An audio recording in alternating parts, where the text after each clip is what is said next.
आजादी से पहले भारत की करेंसी सिर्फ नासिक प्रेस में छपती थी। 15 अगस्त 1947 को आजादी के साथ ही जब देश दो हिस्सों में बटा तो करेंसी की समस्या भी आई। कुछ पाकिस्तानी नेताओं ने नासिक प्रिंटिंग प्रेस बांटने की मांग की, लेकिन ये प्रैक्टिकली संभव नहीं था। आखिर पाकिस्तान ने करेंसी पर क्या फैसला किया? सरकारी खजाने का बंटवारा कैसे हुआ? ऐसे तमाम सवाल हैं जो हमारे जहन में अक्सर आते हैं। आज दैनिक भास्कर की टीम के साथ आसान भाषा में जानेंगे इन्हीं सवालों के जवाब।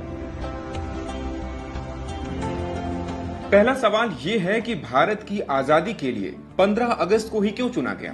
क्योंकि 1945 में सेकेंड वर्ल्ड वॉर के बाद अंग्रेज कमजोर पड़ चुके थे। साथ ही भारत में आजादी के लिए हिंसा और उथल पुथल मची हुई थी। ऐसे में भारत के आखिरी वाइसरॉय लॉर्ड माउंटबेटन देश को जल्दी से आजाद करना चाहते थे। लेकिन 15 ही क्यों? 16, 17 या 18 अगस्त या फिर कोई और डेट भी तो हो सकती थी। उस समय ब्रिटेन के प्रधानमंत्री क्लेमेंट एटली ने ऐलान किया था कि 30 जून 1948 तक ब्रिटेन भारत को आजाद कर देगा।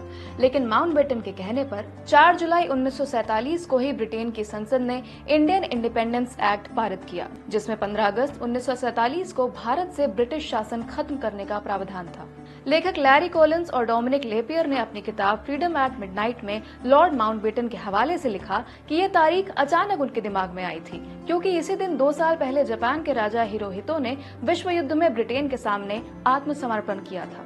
लेकिन जब भारत की आजादी का दिन 15 अगस्त तय किया गया था, तो फिर पाकिस्तान एक दिन पहले कैसे आजाद हुआ? नहीं, पाकिस्तान एक दिन पहले आजाद नहीं हुआ था, बस एक दिन पहले आजादी का जश्न मनाता है।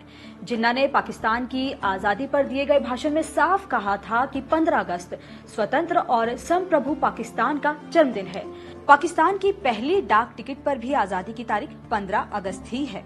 पाकिस्तान के इतिहासकार के अजीज अपनी किताब मर्डर ऑफ हिस्ट्री में लिखते हैं, माउंटबेटन 15 अगस्त को दिल्ली में सत्ता सौंपने के बाद भारत के गवर्नर जनरल बन जाते, इसलिए उन्होंने 14 अगस्त को पाकिस्तान को सत्ता सौंपी और फिर भारत आ गए। लेकिन ऐसा भी तो कहा जाता है कि भारत को आजादी लीज पर मिली थी। पूरा वीडियो देखने के लिए डाउनलोड करें दैनिक भास्कर ऐप।